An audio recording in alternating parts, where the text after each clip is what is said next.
The Filipina you see walking down the streets of Manila or Cebu today is a living contradiction, a blend of pre-colonial roots, Spanish imposition, and a heavy modern layer of global influence. If you've been following the discourse on Southeast Asian identity, you've likely heard the sweeping generalization that the Philippines is the most westernized nation in Asia. But for many Filipinas, this label feels like a double-edged sword. You feel the frustration of watching the local dialects fade, while the English proficiency has become a survival mechanism. You see the traditional Bharat Saya relegated to a costume for a single month in August, while the reality of chasing a jeepney in 38-degree heat makes such attire impossible. The pain point is clear. There is a growing disconnect between our cultural heritage and our daily reality. Are Filipinos really westernized, or are we just simply adapting to a world that doesn't leave us much choice? Today, we aren't doing generalizations. We are looking into the factual, structural, and sociological reasons behind the shifting identity of Filipinas. The linguistic survival kit. One of the most immediate indicators of the Western influence is the tongue. In the Philippines, the rise of the English-only household is not just a trend, it's an economic strategy. Historically, the American colonial period established the English language as a medium of instruction, a legacy that persists because the Philippine economy is heavily reliant on foreign investment and the BPO sector. Getting a job here requires us to be conversational in English, so we cannot blame parents who teach their kids English first. However, there are so many words in our local dialects that the younger generation no longer understands. According to UNESCO, when a language is no longer spoken by the youth, it faces definite endangerment. While the Department of Education implemented mother tongue-based multilingual education or MTB-MLE to save these dialects, the inconsistent shifts in educational policy have left our linguistic heritage in a precarious position. The entertainment monopoly and the death of the plot. When we look at our entertainment industry, the influence is less about influence and more about a market takeover. Hollywood and more recently, the South Korean media dominates our cinemas. This is partly due to the love team marketing model of the Philippine showbiz industry, which prioritizes on pairing the same actors repeatedly over creative storytelling. This has led to a predictable plot that struggled to compete with diverse genres and high-budget CGI of international films. Furthermore, the Philippines is also big on adaptation. Many of the TV and reality shows are international franchises rather than original local concepts. When our technology remains decades behind and our stories are tethered to repetitive tropes, the audience naturally gravitates toward the narrative or the polished narratives of the West. The pragmatism of fashion and the Western beauty standard. The shift in how Filipinas dress is often cited as the ultimate sign of Westernization, but this ignores the reality of modern labor. The traditional Barot Saya was designed for a different era. Today's Filipina is a professional working outside the home. You cannot physically navigate the chaotic transport system in that traditional attire. Furthermore, the fabric is unsuitable for the rising heat index. However, Westernization goes deeper than the clothes. It's in the skin. There is a multi-billion peso industry in the Philippines dedicated to westernizing facial features and lightening skin. We see more Filipinas embracing body positivity and showing more skin. A trend influenced by international tourists and social media.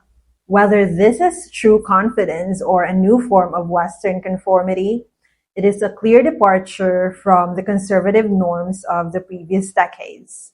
The diet of globalism. Even our dinner tables are battlegrounds for identity. While the Philippines remains a rice-centric society, a fundamental Asian trait that Westernization hasn't touched, our snack culture and convenience foods have shifted dramatically. The traditional consumption of root crops like kamote or gabi as afternoon snacks have been replaced by the convenience of burgers, fries, and pizza.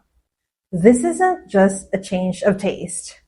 It is the result of urban planning and proliferation of multinational fast food chains. The rise of milk tea culture, while Asian in origin, represents the same pattern. The prioritization of global trends over indigenous beverages and fruit juices naturally available in our archipelago. We are seeing a dietary transition where the status of a meal is often tied to a foreign branding rather than its cultural or nutritional value. The economic reality of feminism.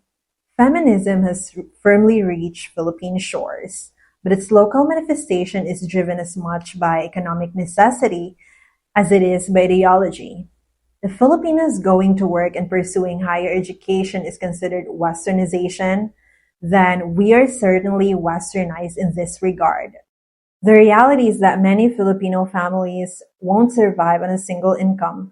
Furthermore, the rising rates of infidelity and the lack of a divorce law have taught many Filipinas that relying solely on a partner leaves them vulnerable. In worst-case scenarios like separation, a Filipina without her own income is left with nothing. This has fostered a sense of independence and self-reliance that is now a hallmark of the modern Filipina. The global clock, the Westernization of the schedule. Perhaps the most invisible form of Westernization is structural. Because of the massive BPO and virtual assistant industries, hundreds of thousands of Filipinos live on a Western clock.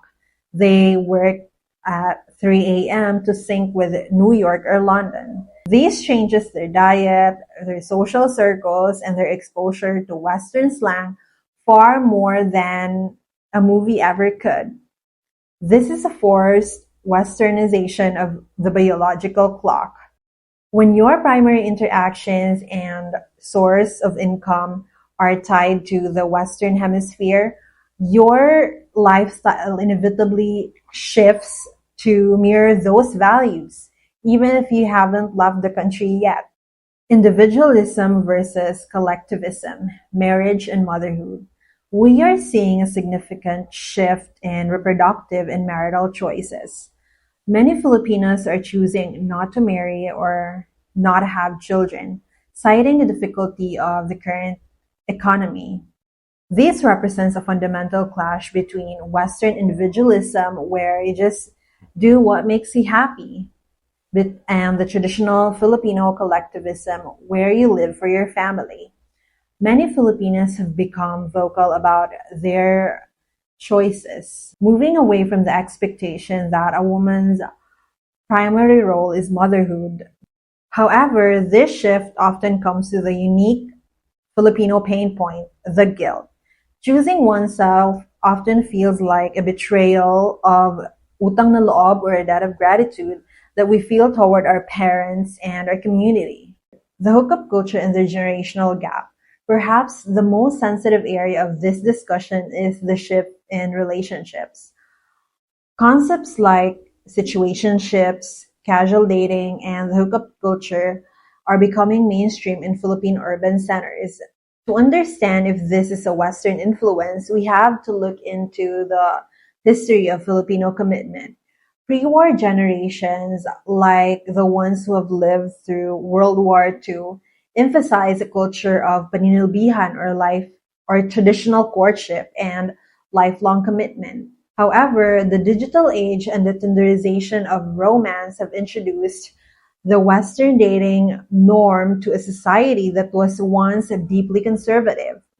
Infidelity and casual arrangements are often blamed on Western media, but they also reflect a society in transition where individual desires often outweigh the traditional family-centric expectations.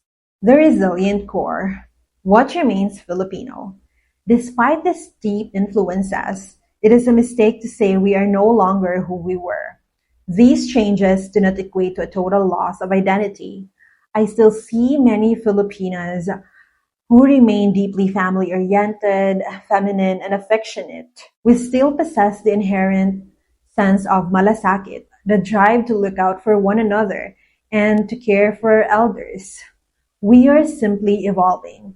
We take the tools of the West, the education, the language, and the independence and use them to protect the things that we value.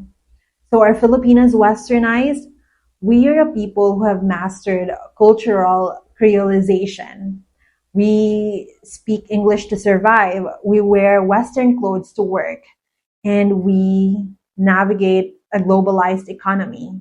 But we still go home and prioritize the people we love. The danger isn't in the influence, it's in the losing the original underneath the layers. As long as we stay vocal about our choices and keep our sense of care for one another, the core of Filipina identity remains resilient. Understanding the modern Filipina is the first step to building a real connection. But I know many of you are still navigating the digital sides of these relationships. If you want to know the fastest way to determine if the Filipina you're talking to is real or not, you need to watch this video.